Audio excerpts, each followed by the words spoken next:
مرد عورتوں پر حاکم ہیں اس لیے کہ اللہ نے بعض کو بعض سے افضل بنایا ہے، اور اس لیے بھی کہ مرد اپنا مال خرچ کرتے ہیں۔ تو جو نیک بیویاں ہیں وہ فرمانبردار ہوتی ہیں،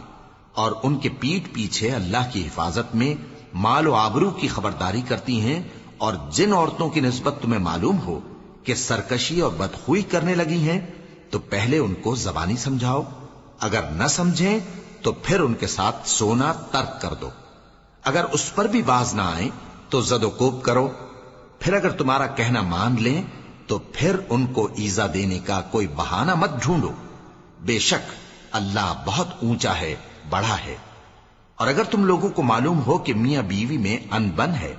تو ایک منصف مرد کے خاندان میں سے اور ایک منصف عورت کے خاندان میں سے مقرر کرو، وہ اگر صلح کرا دینی چاہیں گے تو اللہ ان میں موافقت پیدا کر دے گا۔